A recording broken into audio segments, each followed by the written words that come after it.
Hello, and welcome to the show. This is Thingamajigs, the exciting history of mundane things. I am Ben. And I am Danielle. Ben, last weekend was a full moon.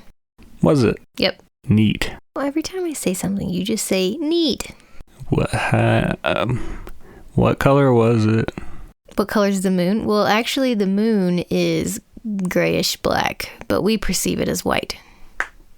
It's true. Not that many people realize this. If you take a camera and focus it on an asphalt road during the day, and then use those same settings to take a picture of the moon later at night, it'll be a clear image because the moon is roughly the same color as an asphalt street. Just looks really bright because the sun's on it and everything else is not on sun. It on it has. This episode is going to release on my birthday. Is that so? I didn't realize you had a birthday. That's very sad. Don't you remember we talked about birthday plans? I told you I wanted to go ice skating and do an escape room together. It'll be our first escape room. I'm pretty excited. We're very behind. They're very popular. Or they were very popular. Are they still popular? I don't think they're as popular. It's probably not going to be a good experience. They're going out of business. It's going to be fun. I think that we both possess the ability to escape out of a room. We can read. We can count. I can perceive colors. I can't do math. So hopefully there's not a lot of math involved. I think between us we can do math and see colors. I did the Sagrario's escape room flash game back in the day. Shout out the two people who probably also played that. So if I can do that, I can escape any room. I really like ice skating. We don't get to do it a lot in Louisiana because of the lack of large sheets of ice. We do a lot of roller skating. Wheels work everywhere. Ice does not. So today we are talking about roller skates. What do you think it would take to roller skate on the moon? A lunar paving machine. It's very dusty up there. It is very dusty up there. We're gonna switch things up a little bit, and we're going to talk about the moon landing. So this is the first topic we have covered that had this many reputable websites to choose from. NASA has covered this topic pretty thoroughly, and it made the research for this episode a breeze. I trust .gov websites for the most part. I'm pretty excited about this episode. It's not really what we would normally cover, but it was requested by Handsome Brian, which is a nickname we've given one of our favorite regular customers at the store we work at. He hasn't given us permission to use his real name, so we're just going to protect his privacy, but all you really need to know about Handsome Brian is that he is, of course, handsome, a really nice guy, and he loves all things space-related. And his name is Matthew. We're not telling anybody what his name is. Space is a vast topic, and we will probably talk more about it in the future.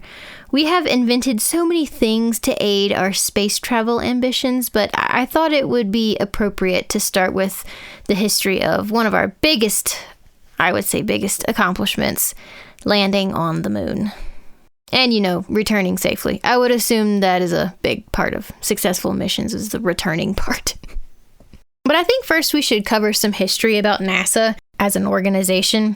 NASA's roots have been around for a long time.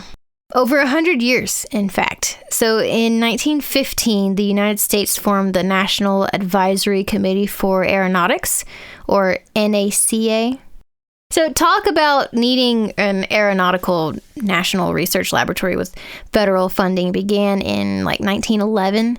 Leading up to this, there was some debate on who would host it. And the Smithsonian seemed like a likely candidate since they already had the history of Samuel Langley. He was the guy that invented the steam-powered airplane. The one that sucked? Yeah. As discussed in the episode on aviation. The military also kind of thought that they would be in charge, and this controversy was somewhat compounded by the American public's opinion. Some were on board and thought it was important to pursue and research aviation, and others thought it was a passing fad, not to mention incredibly dangerous. By 1911, all kinds of firsts and records were being set, and those same people would die months later trying to push the limits of what someone could accomplish with airplanes. So it was difficult at first getting this organization off the ground. Yes, that pun was very much intended. Off the ground. I get it. Thank you. Badoosh. What really provoked the establishment of an American agency was World War I, or I guess at the time it was just called the Great War. If they would have started out calling it World War I in 1914, that probably would have not have sat well. Charles Walcott was pretty instrumental in pushing the legislative actions needed to match the progress happening overseas. We couldn't very well let the Germans out-aviate us. No one out-aviates America. We're like Pizza Hut. And thus, on March 3rd, 1915, the NACA was born. I think it's also appropriate that we're talking about this right now because March 3rd is not that far away. Ben, I just realized we're recording on February 29th. It's Leap Day. This is a big day. I have saved up all 4 years to spend this day doing nothing, except for, I guess, recording this podcast for you guys. Happy Leap Day, even though March 3rd was yesterday, and it's currently March 4th. So even though it was a huge deal, it kind of went unnoticed because they slipped it in with a naval appropriation bill. Isn't that just the way the Americans like to run politics? Slipping something under the rug. It's the way anyone likes to take money from the public. Through lies and deception. But hey, sometimes you get legalized weed out of it. Sometimes you let the NSA tap your phones out of it. The Patriot Act.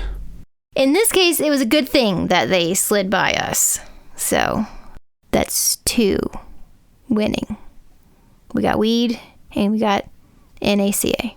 Very far apart from each other, though. We got the NACA smoking weed. That's why it took them so long to get to space. I wonder what it would be like to experience zero gravity while you're high. It'd probably be really trippy. Or could you imagine, like, bringing a bag of magic mushrooms up there? Get to see the first aliens, even though they're not actually there. There would be so many new opportunities for your brain to trip you out with such a different environment and being under such a hallucinogenic component.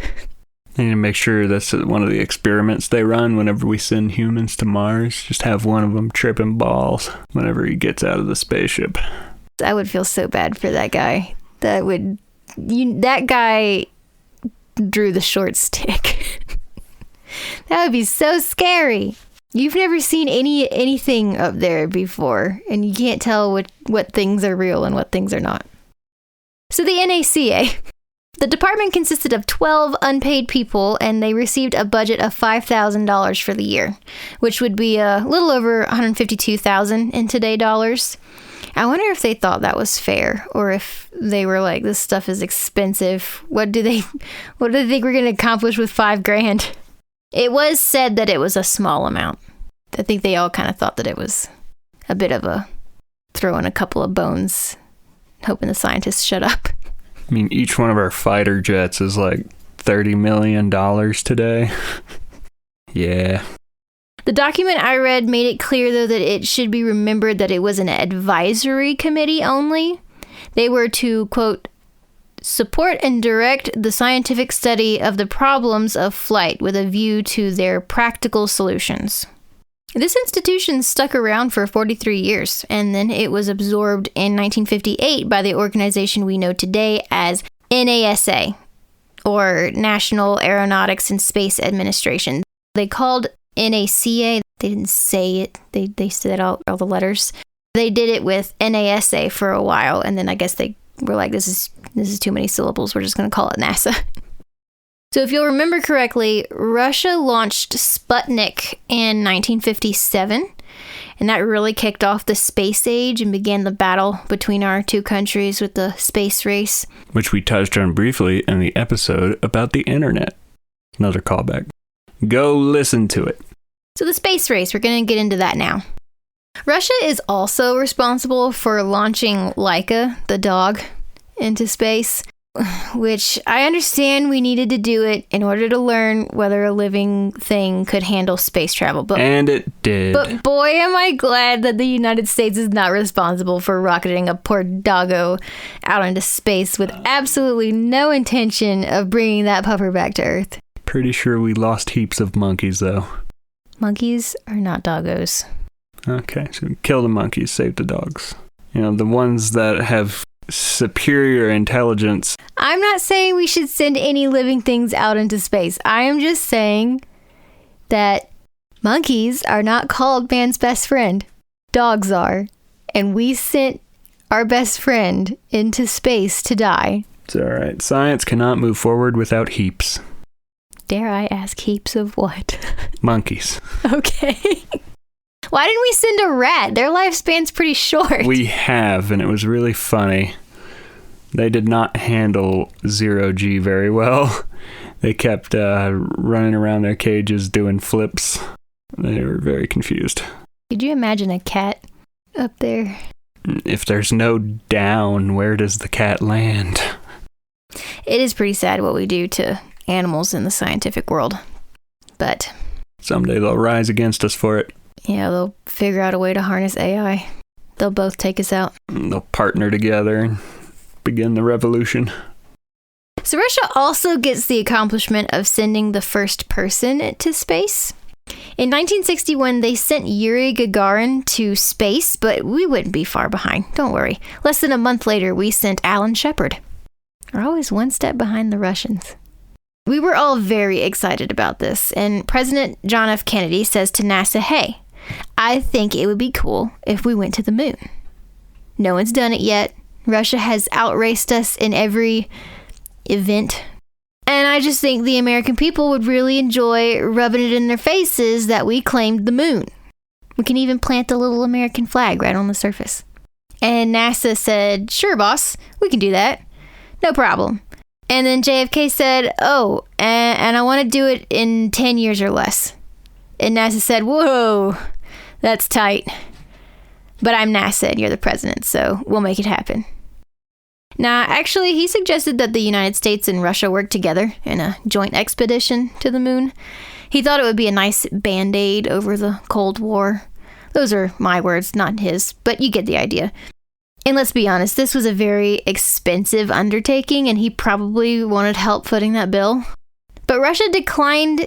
It's thought that they were apprehensive after Kennedy's assassination. It gave them cold feet. You don't ever think I'm funny. There are a bunch of tests that happened, of course, in the span of time between announcing the intention and actually landing on the moon. The Apollo program was a human space flight program. Apollo 1 was a bit of a bummer. In 1967, there was an accident. It was just a launch rehearsal test, and I don't think the shuttle was even fueled.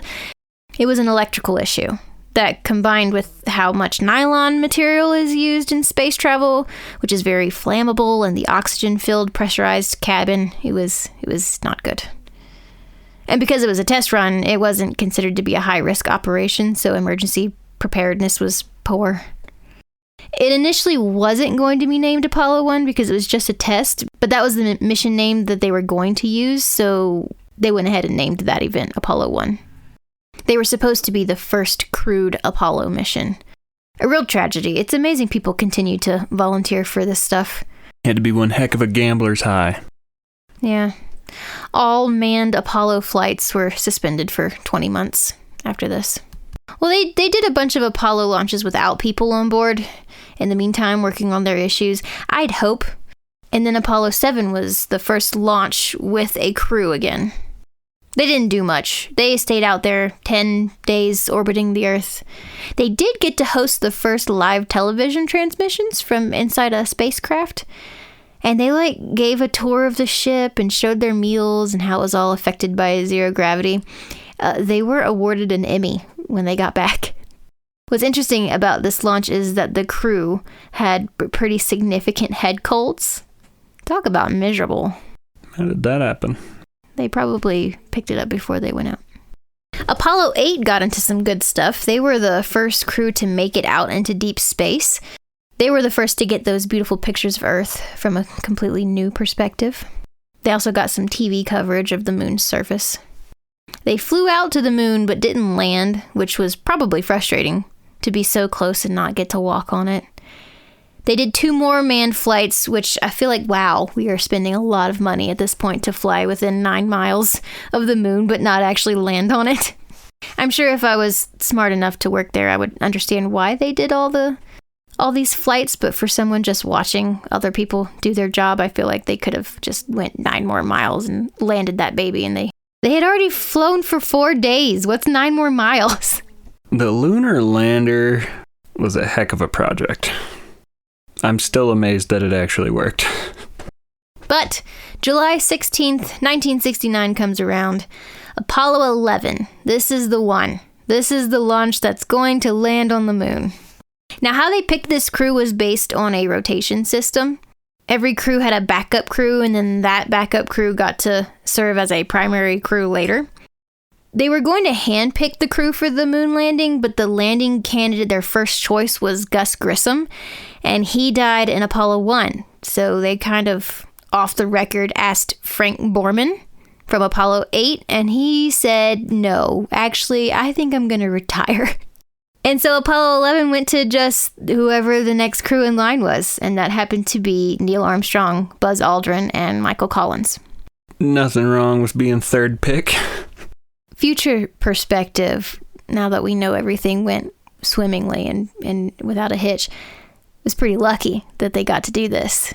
If things would not have ended so well, I don't think, you'd have that same sentiment, but it's pretty lucky that they just were next in line. Wouldn't say it went off without a hitch, but it went off. It was successful.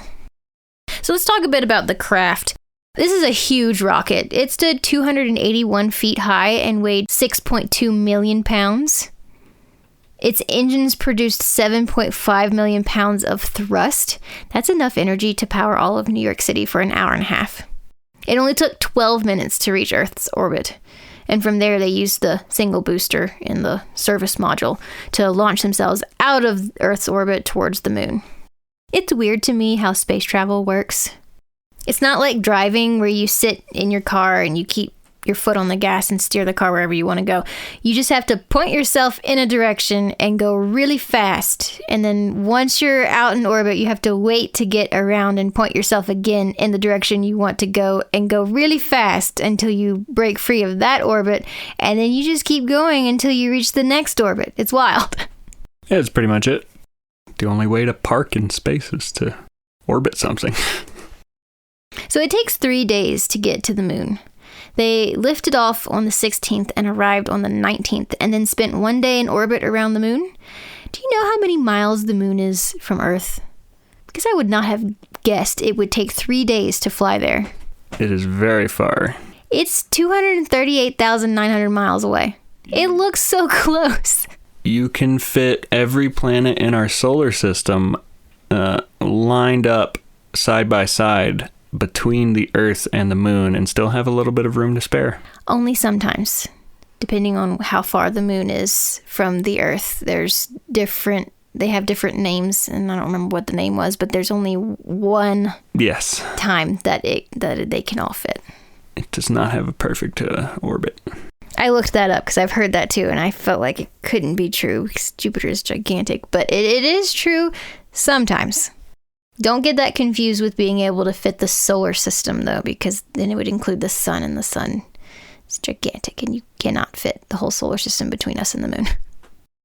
While all of this is going on, America is just the belle of the freaking ball. Foreign governments are sending her congratulatory letters and well wishes, except China. China kind of pretended none of this was happening. We still didn't have good relations with the Republic of China, and they hardly reported on it. They did not want to publicize the successes of Cold War enemies. Trying to be like that. NASA is obviously fully focused on Apollo 11, but other agencies had the moon landing at the front of their schedules as well. The White House had different activities planned for the president regarding the moon landing. Like, Nixon was to call the astronauts once they were safely on the moon's surface to make the first interplanetary phone call. And the First Lady called the astronauts' wives after a successful translunar injection. What? Sounds erotic. It's when they leave Earth's orbit towards the moon. So it's not erotic. No. But it could be. Anything could be. It should be. If you're into whatever it is. The Navy is practicing going out and picking up the crew out of the Pacific. Nixon called July 20th Moon Day a holiday, and this was all televised, so I have to assume most people stayed home from work and watched the moon landing. For a brief 8 days, the whole country is focusing on this one thing, and other countries are looking at America like she just won Miss Universe. You can go to archives.gov, and I read this one article that talked about how thousands of miles away in Vietnam, this Army Brigade's daily staff journal describes destroying an unexploded rockets and exploring enemy bunkers, and oh yeah, the first man walked on the moon today. It's incredible how far-reaching this event was. It caused long-standing wars to pause for a moment and take note of the magnitude of the future they were living in. It's kind of funny how insignificant it seems these days. People don't see it as that impactful anymore. Those first pictures of the Earth was instrumental in human perspective. It really reminded us of how united we are. We're all stuck on this planet together and we need to do better. So now it's the 20th. This is the big day. Neil and Buzz get into the Eagle, which is the craft they use to descend down to the lunar surface, and Michael stays behind. He orbits in the command module. I wonder if they always knew that was how it was going to be. Like, did he go to school for however long it takes to become an astronaut with the plan of staying in the command module? Was that his thing, or did he draw the short stick and, well, sorry, Michael. I know you came all this way, but you don't get to actually walk on the moon. Can't actually touch it.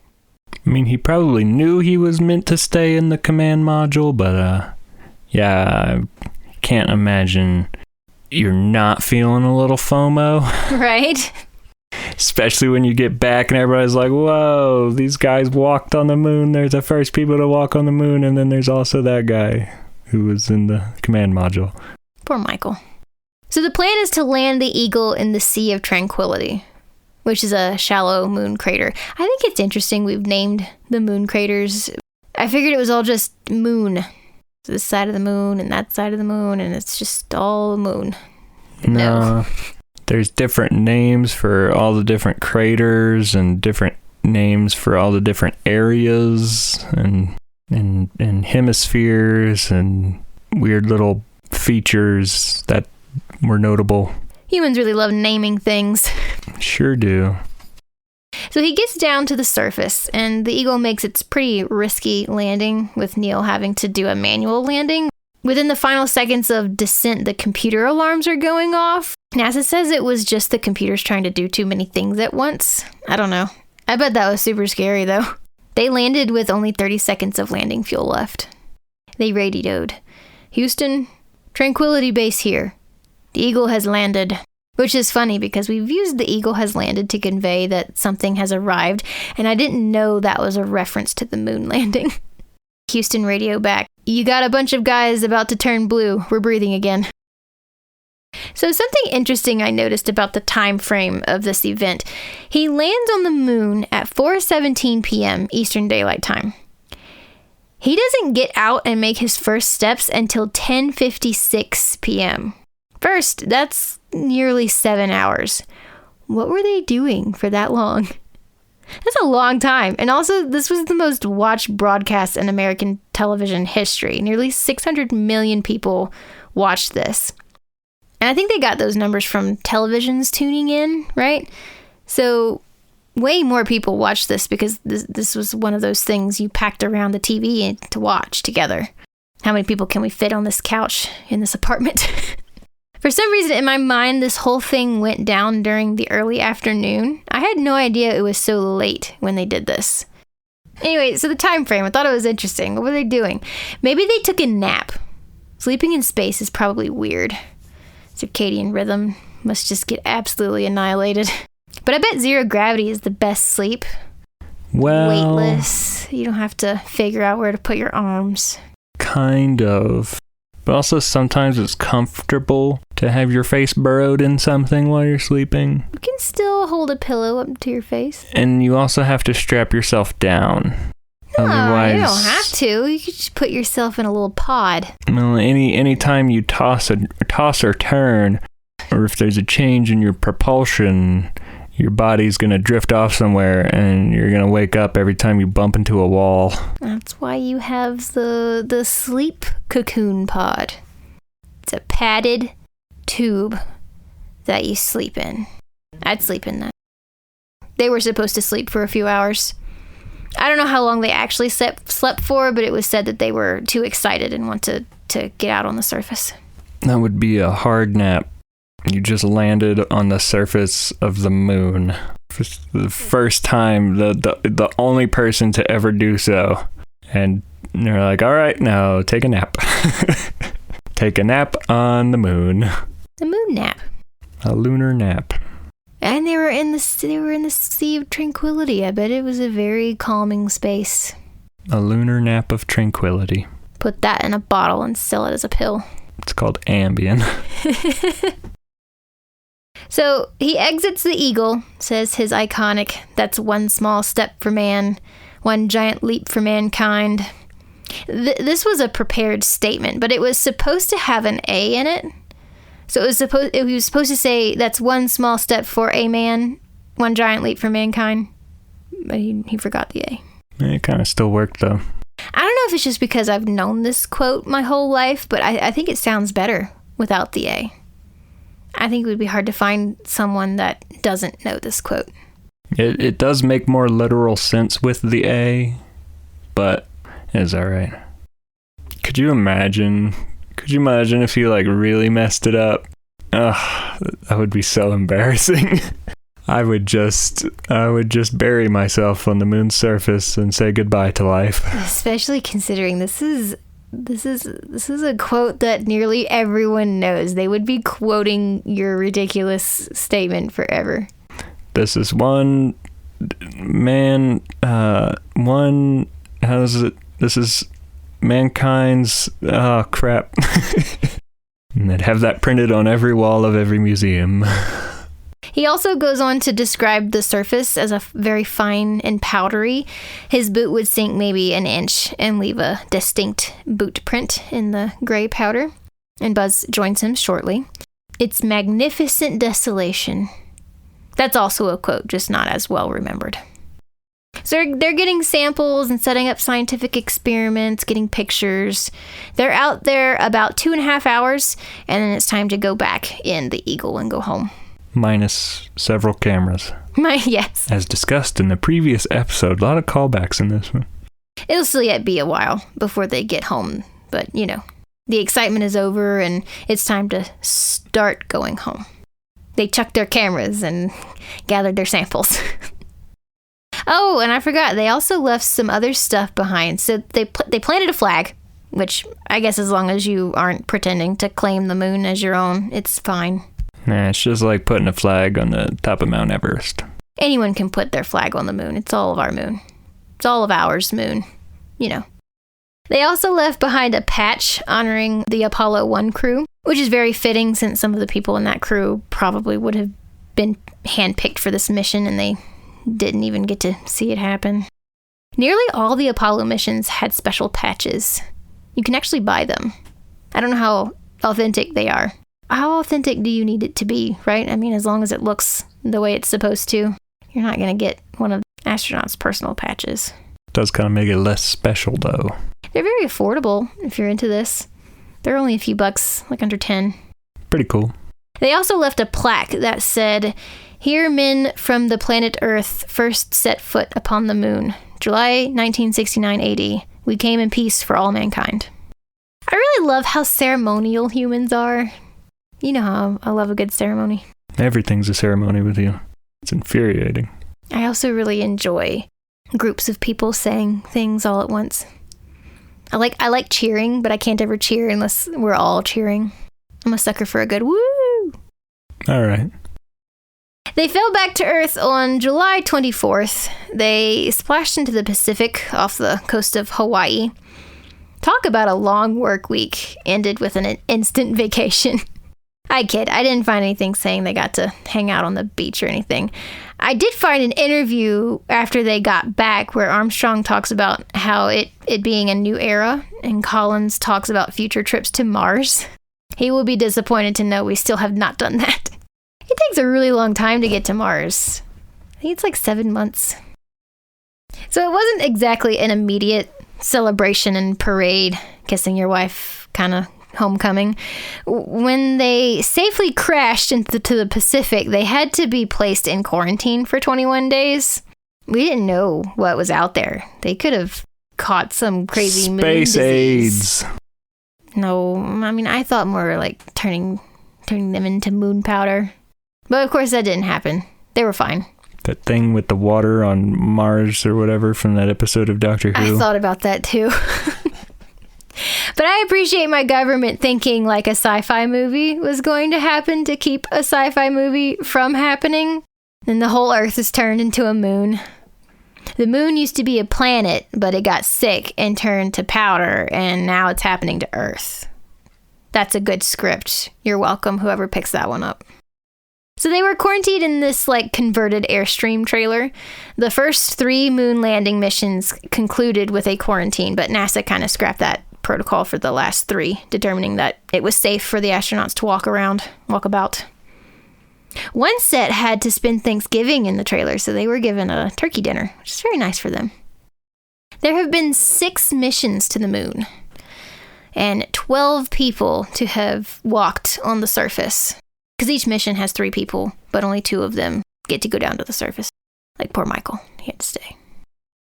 Apollo 13 was supposed to land on the moon, but there was an explosion and they had to just fly by the moon and use its gravity to get back to Earth.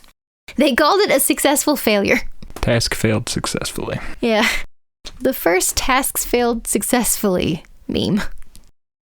Apollo was supposed to consist of 20 missions, but as time went on and the excitement of the first landing waned, it was cut short, with our last mission being Apollo 17. Basically, it was just too expensive, and the people with the money was like, well, we did it. We can stop doing it now. I think the scientists would have liked more time to do testing and experiments, but scientists don't pay the bills. Yeah, now scientists are partnering with private companies since private space travel is a thing now, and they're getting their projects sent to the moon on private rockets. I'm over here recycling, using bamboo toothbrushes and recyclable straws, and I've got billionaires taking recreational trips to the moon. How am I supposed to compete with that?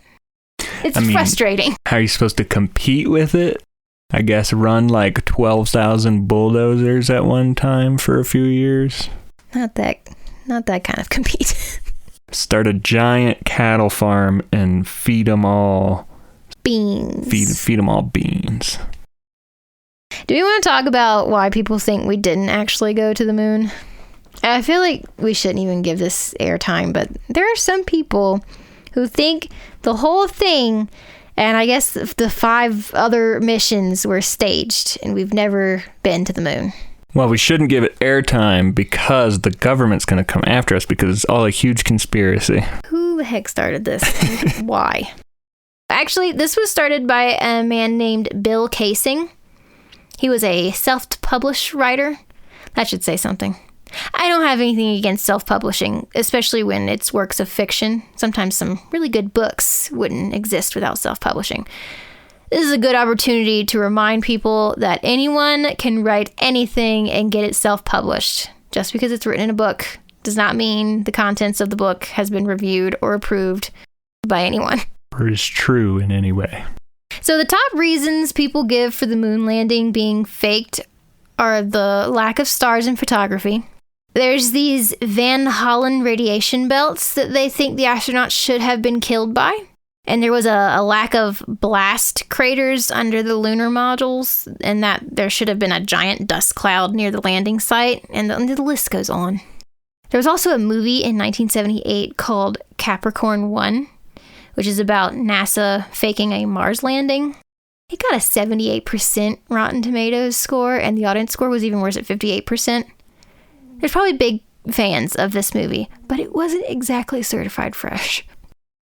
Anyway, so Bill Kaysing says he read a super secret study conducted by NASA that talked about how, this is his words, that the chances of success was something like 0.0017%. In other words, it was hopeless. I would like for him to show his work. He does not tell us what report he read.